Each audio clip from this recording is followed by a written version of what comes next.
Welcome to the Garden Angelist, where we talk about flowers, veggies, and all the best dirt. I'm Carol Michael from Indianapolis, Indiana, where I have a suburban garden measured in square feet.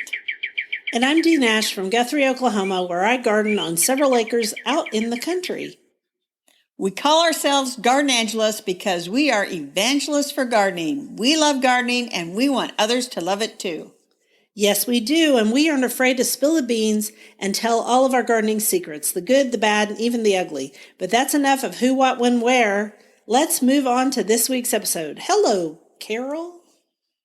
Hello, Dee. How are you? I'm great. How are you? I'm good. I learned a new term last week. Oh, what's that new term? Pod fading. Is that when you quit recording your podcast? That's right. Pod fading is when somebody gets all gung-ho, they record for, a year or two, and then they stop. But we want to assure our loyal listeners, we are not pod fading on them. We are not. We are in season 3. In fact, this is season 3, episode 8, right? It is. And it is, what is it? Let's see, today's Monday, and New Year's Day is Friday. Right. So we only got about 4 days left of this year. Hallelujah. Oh my gosh. Y'all. This year, 2020. I mean, I can't tell you how many newsletters I've gotten from people saying, wow, I'm so glad this year is gone. And I'm like, yeah, obviously everybody feels pretty much the same. Exactly. So it'll be the one New Year's Eve that everybody really wants to go out and celebrate and kick this baby to the curb, but we can't, people. But we can't. We can't go out and celebrate. So that's okay. I'm going to stay home and celebrate. I'm going to cook something yummy. I'm going to have champagne, probably earlier than midnight. And I'm going to go to bed, wake up in 2021. So you know what we should have done? We have no show notes, so we are totally ad-libbing this. Okay, Dee. So there's certain things you're supposed to do and eat on New Year's Day in order to ensure good luck for the coming year. And so apparently too many people ignored all those things in 2020. So let's see. You got to eat black-eyed peas. I already got mine in the fridge. They're ready to go. Some people, corned beef and cabbage is also a lucky food for some people.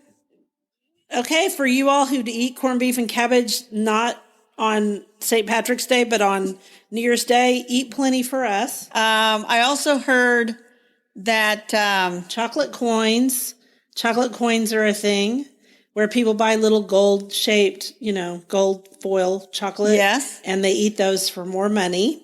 I'm going to eat my weight in black-eyed peas, girl. I was going to say, sometimes they say if you put a coin in your windowsill inside, it'll attract more money. Okay. I just want it to not attract cooties. That's my big thing this year. So a lot of people will spend the week, they will be cleaning and out with the old, in with the new. The other thing is when you get up on New Year's Day, you're supposed to, before your feet hit the floor, say, rabbit, rabbit, rabbit.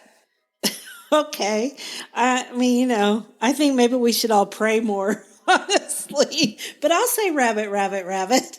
I'm supposed to do that on the first day of every month. And then the other thing that's good luck is if you see somebody with red hair on New Year's Day. Isn't that some sort of good luck thing? Well, I have a friend who has red hair, so I could just go see her. Yeah, or just, Skype with her or whatever and say, I need to see red hair today. I don't know. Or just go stand in her yard and say, Suzanne, come outside. I need to see your red hair. So we have probably completely missed, spoken about all these things. They're just little things that I've heard. Probably have. So we'll plan out your day. So you get up and you say, rabbit, rabbit, rabbit. And then you look for a red-haired person, put some chocolate coins for part of your breakfast, black-eyed peas, corned beef and cabbage. What else? Okay. I think that's all. That's good. All right. Oh, a coin in your window sill. Yeah, that attracts money. That one's pretty easy. We can do that one too. So good deal. All right. So what are you doing in your garden? Did you go find those terrarium containers or not? Dee, I did. I know you're really shocked. I have 1, 2, 3, 4, and like a fifth. And I actually did a tiny little YouTube video because every day I'm doing a 3-minute YouTube video and posting it. And I get like 3 views. Every day? Every day. Every day? Daily update. Dang, It takes okay. takes literally 3 minutes to record it and about 5 minutes to edit it and post it. So in 10 minutes. I don't know why I'm doing it, but I've gotten like 3, 4, sometimes 10 views on these things. But I made a little video of the terrarium containers. So I'll post it out there. I'll put the link. Okay. If you put a dog in your video, you'll get more. I don't have Or a a dog. cat. I don't have a dog or a cat. I know. You'll have to borrow one. Okay, so you want to hear what I've been up to? Absolutely. Garden coaching. Garden coaching has taken off this winter. Go figure. All those people that wanted to garden last year that are local, quite a few of them have never gardened before, but some have. And they noticed that it's not easy to garden here. And then I've got some young people who have been contacting me word of mouth. And I had another one email me this morning. And I'm not teasing her at all, but this is what her email kind of paraphrasing. She said that she thought she was going to try gardening this year, and she thought she would start with a vegetable garden, a greenhouse, and chickens. Well, considering I've been gardening my whole life and I don't have a greenhouse or chickens, I do feel a bit behind now. I was like, oh, okay. I think I need to talk to her and set up a date to go over and talk to her because that might be a bit too much to bite off your first, year. And guess where they're from originally? Indiana. Yeah, they're used to Indiana. And guess what? Oklahoma's nothing like Indiana. And they've discovered that. And so I'm going to email her back and see when we can meet up. I think that'll be really fun. But that's just one of many. I probably did 12 in December. Wow, that's a lot. I mean, here in December, most people have kind of buttoned down the hatches. Hunkered down. And they're staying inside. Yeah. Yeah, and this week that's coming up, starting today, it's going to be rainy and cold all week in Oklahoma too. So we will not be able to get together this week, but we've had some pretty good winter weather, and a lot of people are wanting to build raised beds. And so it's good to talk to me now or in January, because then you can figure out what size raised beds you need and such. So very nice. Garden coaching is big in Oklahoma. Very What nice. are we doing next? Next, we're going to do a quote, Dee, like we always do. I knew we were. I want to be like a sunflower, so that even on the darkest days, I will stand tall and find the sunlight. By that famous person, Unknown. I love Unknown and Anonymous. They're my favorite. Yeah. I love this. I love this. If I could only be a sunflower, that on the darkest days. Wow. Okay, well, everybody needs to be standing tall and finding the sunlight. So this week we are talking about the year of the sunflower, Helianthus annuus. That's right. Our friends at the National Garden Bureau, as we said last week, they have the year of different plants, and this is the year of the sunflower. And so we have talked about sunflowers before. Might be able to find that old podcast. The way I title them these days, we have no hope of ever finding old content, but I might be able to find that one. You might, because that was a pretty early one where we talked about sunflowers. And I think that every year should be the year of the sunflower, although I know we have to give other flowers their due, but sunflowers are awesome. They're so easy to grow, right? Generally speaking, yes, they are easy to grow. And some of my sister last summer, the one that's the youngest, they had this whole row of 15 feet tall sunflowers behind their garden. And she swore. Was it dramatic? Oh, it was beautiful. She swore they were ones that just came up from seeds that the birds had dropped from their feeders. I was amazed. These were huge. Nice of those birds to drop them all in a line for them. Well, behind the I'm going to clarify. So there was like this 3-foot strip between the fence and the vegetable garden. And she let anything that came up in that strip come up and grow. So these sunflowers were growing in a lot of weeds. I shouldn't say that, but they were. And I told her this late summer, early fall. I said, you must clean all that out or you will never get that all cleaned out. So I hope they did. And those sunflowers that come up from sunflower seed, usually black oil sunflower seed, they are about 15 feet tall. Because I had one come up a few years ago, and my husband wanted to let it grow, so I let it grow. It was at least 15 feet tall, kind of multi-branched. It was a booger to get out. So my suggestion is don't let those grow. Go out and buy some sunflower seed instead, because it'll be easier to get out of the ground when you're done with your sunflower. There's nothing more fun than growing one of those big mammoth sunflowers or the giant sunflowers that come from seed. And then taking the seed heads, when they're done, they naturally kind of tip down. If you go out there, you can see the birds eating the sunflower seeds. Or you can take the heads off and put them on a fence. People do that too. I don't think there's anything more fun, because you've started with one little seed and you really get to see how things multiply in the garden.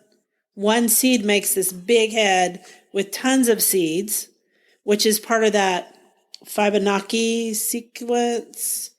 Oh man. The Fibonacci sequence. I said it wrong. Fibonacci. I thought it had an R in it. But anyway, the sequence is, it has a rhythm to it like seashells do. Well, sunflowers have that too. And no, this is not in our notes. We're just doing this part off the cuff. But love sunflowers, love making sunflower houses, a la Sharon Lovejoy. Megan's already talking about making one for Maddie. What else do you want to say about sunflowers? Well, the other thing I want to say about sunflowers is if you want something other than that great big yellow sunflower that we all think of when we think of sunflowers, you are in luck, because there are some nice mixes that bring in reds and even an almost creamy white. Yes. We're going to link to a couple from Botanical Interest Seeds, the Drop Dead Red Mix, which you really like. I do. And then chocolat, which is chocolate sunflowers. And so we're going to link to both of those. Those are two mixes. Also in these mixes, the sunflowers sometimes grow at different heights. So that's something to keep in mind too. Not shockingly different, but maybe you'll have some that are 4 foot tall and some that are 5 feet tall.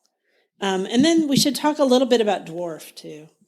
Yeah, I've grown a dwarf one, which I cannot for the life of me think of what the variety was. And I didn't do like the appropriate research beforehand, but I you know what I'm talking about? They get about 2 feet tall. Yes, there's several different ones out there that are popular. What else were you going to say about dwarf sunflowers? Or about sunflowers in general? A lot of them are doubles and you know, the one I'm thinking of is a double, so you can't hardly see the center. So it's just masses of yellow petals. Like Sungold, I just looked them up. Sungold is one of the ones that's dwarf and it's multi-petaled with no center. Yeah. Oh, we should also say that sunflowers are really great for the bees, because that disc is a bunch of little flowerets, and bees love them. Bumblebees love them. Carpenter bees, hummingbirds. I mean, they're just good for everybody, honestly. Yes, there's absolutely no reason not to grow sunflowers that I can think of. I can't think of a single reason. So we are committed to, once again, adding sunflowers to our gardens this spring. And if you'd like to try another dwarf variety, there's Teddy Bear. Teddy Bear is short and it has a lot of petals too. And according to Johnny Selected Seed, they also have Firecracker and Sunny Smile. And Sunny Smile is really, really small. So there's some other ideas. Yeah, Teddy Bear was the one I was thinking of as soon as you said that. Yeah, I think Teddy Bear, the other one I mentioned, has even more petals than Teddy Bear. Teddy Bear has a little bit of a disc in the center, but not much. So. But I'm going to go old school. I'm just going to grow big, tall sunflowers. I think this year I'm just going to grow great big yellow ones. I've done the red ones. I've done the ones that have bicolors in the petals. I've done them all. But this year I'm just really feeling big and yellow. Yeah. Happy sunflowers. We're going to plant happy sunflowers because it's the year of the sunflower as declared by the National Garden Bureau. So do you want our next quote? Sure. In the depth of winter, I finally learned that there was in me an invincible summer. That's by Albert Camus. And I had to read Albert Camus when I took French in college. So that's beautiful. And we are in the depth of winter, and 2020 has felt like one long day of March. In some respects, but you know what? We're gardeners, and so I think we are by nature optimists. We'd have to be. Exactly, because, we planted bulbs in the fall. We're going to order seeds for this spring. We're constantly looking forward to the growing season. We are. And when we fail at something, we go on. So we're big believers in nature taking care of us ultimately. And even though nature gave us a big slap upside the head with that virus, we've seen how people have, soldiered on. So that's good. And as we talk about health and eating right, we should talk about our veggie. Right. Were we talking about health and eating right, says Carol, who just consumed a candy bar before starting this episode? We were talking about nature taking care of us, but I consider candy bars to be essential. They're essential food group, chocolate. And I think did you eat a C's candy bar? No, I ate the dark chocolate from Aldi. It's just delicious. Oh, well, dark chocolate is really good for you. But because of you, I was going to tell you, I went to C's Candies in the mall and I bought some candy and brought it home. Thanks. You're welcome. I'm so happy to have enabled you in this way. We are going to talk about right now, Dee, right now, and I know you don't want to, you can grow microgreens inside, and they are very healthy and good for you. Yes, they are. That's what I was trying to lead you into before you brought up the candy and distracted me. Doesn't take much to distract you. So have you grown microgreens, Dee? No, and I don't want to. So I have grown microgreens a couple of years ago. Actually, I wrote an article about them, and I thought, well, I should grow these things if I'm going to write about them. And it turns out they are extremely easy to grow. And so you need I'm going to tell you how to do it, Dee. Tell me how. You get a shallow dish of some kind. You just can use regular potting soil. You don't have to use seed starting mix. And then you get some seeds, and usually the packets are labeled microgreens, and they can be radish, kale, cabbage, pea sprouts, although let those grow a little bit bigger. There's all kinds of vegetables, turnips, everything that you can grow the greens. You mesclun mix. Mesclun mix, yes. You sow the seeds on top of the soil, just kind of tamp them down. And then I would cover that with a piece of plastic or whatever. And then under lights, you keep it watered. In about 10 days, it will have sprouted or germinated and then started to grow the first set of true leaves. And that is the microgreen. And then you cut those off and put them on top of salads and casseroles or anything you want. And they're actually pretty good. I'm sure they are good. They use them all the time at fancy restaurants.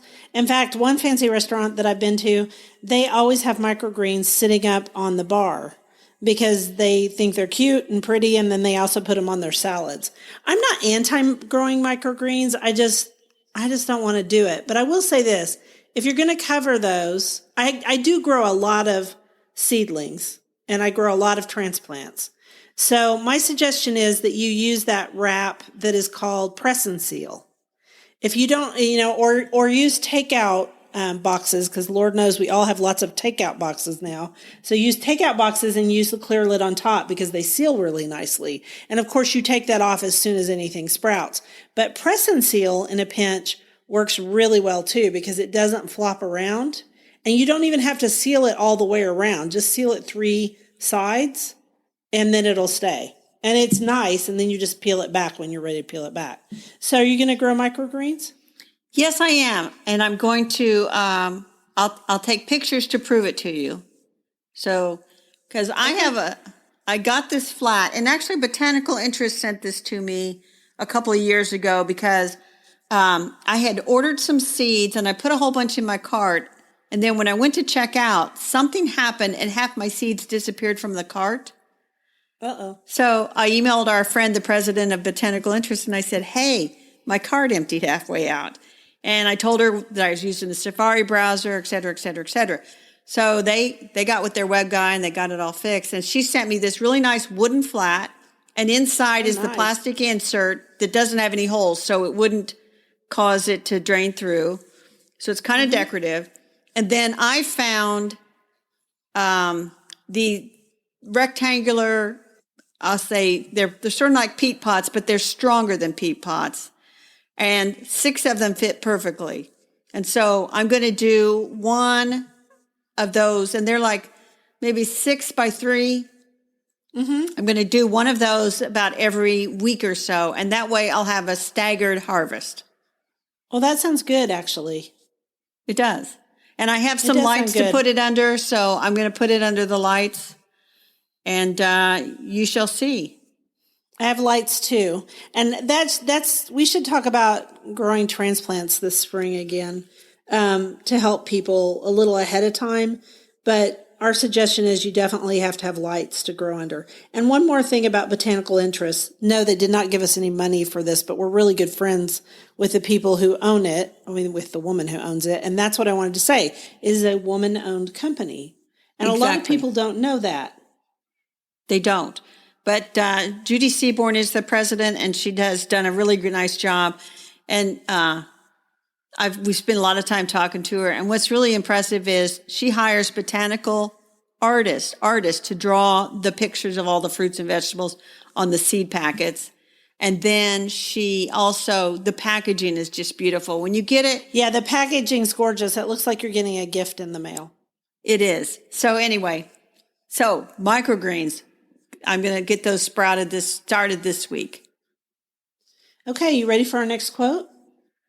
Sure. To plant a garden is to believe in tomorrow. Audrey Hepburn, which is exactly what you were talking about earlier. Because we're gardeners, we're hopeful. Exactly. So do you like our quotes? I picked them so they were uplifting. We need uplifting. Yay. It's the end of 2020, so that's uplifting in and of itself.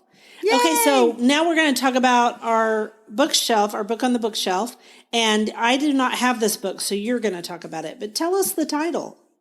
The title is Grow Your Own Spices. Harvest homegrown ginger, turmeric, saffron, wasabi, vanilla, cardamom, and other incredible spices, no matter where you live, by Tasha Greer. And this is really an interesting book. And I haven't read it completely, but I have read enough to know that there are some spices that we both could easily grow. But there's also some spices, like she has information about how the vanilla. I don't want to get your hopes up. You and I are not growing vanilla. No, I have made vanilla, extract with vanilla beans, but I am not growing vanilla. I can tell you that right now. Nope. No, but she's got stuff in here about horseradish, garlic, some of the root things you can grow, chicory root, licorice, which would be for temperate climates. And then she also has stuff about lavender as an herb. Because have you ever had lavender lemonade? I have had lavender lemonade, and I like it a lot. So yes, it's delicious. And also, people use lavender in cookies, especially shortbread. So I've actually made lavender shortbread before, and it's delicious. We know and have talked about how to grow lavender, but she talks about how you would grow it and how you would prune it in order to use it as a spice. Nice. I like that. And as you know, I'm big on lavender, so. We're not growing cinnamon either. I'm also not growing wasabi, and I'm not growing turmeric because I hate turmeric. But I love saffron, and you have grown saffron crocus before. I have grown saffron crocuses, and they're quite easy to grow. The trick is to get them to return reliably every year. And so I was going to try to look through what she wrote about saffron to see if I missed some trick along the way. That would be interesting, too. And then also, I'm interested in licorice, because licorice is a flavor that some people like and some people do not like. And I happen to like licorice. Do you like licorice? No, I don't. But I like anise, which has a licorice flavor to it. I just don't like licorice. I don't like the candy. In fact, I dislike it intensely. But I like anise in certain things. What? Yeah, I mean, I hate licorice. You dislike licorice candy? That's the best plus, it's not gluten-free. So there you go. I was just going to say most licorices are not gluten-free. So lucky for me, since I don't like it. This is a cool book. And it'd be fun. You know what? It would be really fun to give this book to someone who's a cook, too. A cook gardener would love this book, I would think. I do, too. Because it would give him a lot of ideas. Because, anybody can learn how to, like, boil an egg or do basic cooking. Right. But I think it takes a certain creativity and an artistry that I don't necessarily have to combine spices in a nice way to make the meal go from like a boiled egg, which I can do, to a gourmet dish. Yeah, that's true. But I think you're also playing down your cooking ability a little bit. You're a lot better cook than you used to be because you tell me stuff you make. That is true. But anyway, so Grow Your Own Spices by Tasha Greer. And this is also from Quarto Press. And this book, she finished it right as the pandemic was starting because she has reference to COVID-19 in the back of the book and sort of her acknowledgments. And so I think given people's interest in improving the food that they cook at home, because none of us eat out in restaurants that much, this would be a great book, like you said, for a cook/gardener. I've cooked more this year than I've cooked since my kids were little, bitty. Yeah. I can imagine. And that's okay because I'm a good cook, but I am a little tired of my own cooking. I look forward to the day when I can eat out more. So shall we go on to our dirt? The dirt. So Dee, I found that the National Garden Bureau has a list of National Day of calendar. So you can keep track of the special days of the year as they relate to gardening. And there's all kinds of these, like National Day of whatever. Yeah, you set down an example of December 29th, which is the day after we record this, and the day before it's published, is National Pepper Pot Soup Day. I wonder what a pepper pot soup is. I don't know. I think it's a soup with a lot of pepper in it. And I don't think of it in pepper the spice, just because we talked about spices, but like, bell peppers or something, which does sound like a nasty soup. Anyway... So there are a couple of sites that you could... I'm actually looking it up while you're talking. So it's the soup that won the war. And we do not know what we are talking about at all, about this National Pepper Pot Soup. You want to hear what it is, really? It's fascinating. I do want to hear. Okay. So the winter of 1777 to 1778 was brutal. And remember Valley Forge and crossing the Delaware and all that stuff? Yep. Okay, so... Yeah. George Washington on December 29th asked the Army chef to prepare a meal that would boost their morale and warm them. The chef rounded up some peppercorns, small bits of meat, tripe, and other ingredients. He called it pepper pot soup, which is also known as Philadelphia pepper pot soup. And so it's called that because of peppercorns. And it looks to me, because I'm looking at the actual... there is no way I'm going to eat honeycomb tripe. No, I don't even know what it is. I think it's the stomach, but I'd have to look it up just to be sure. Anyway, it has bacon and onion and celery and leeks and green bell pepper, which sounds terrible. Beef stock, thyme, marjoram, cloves, red pepper flakes, black pepper, a potato, carrots, margarine. So basically it's a bacon and stomach. Oh, that's nasty.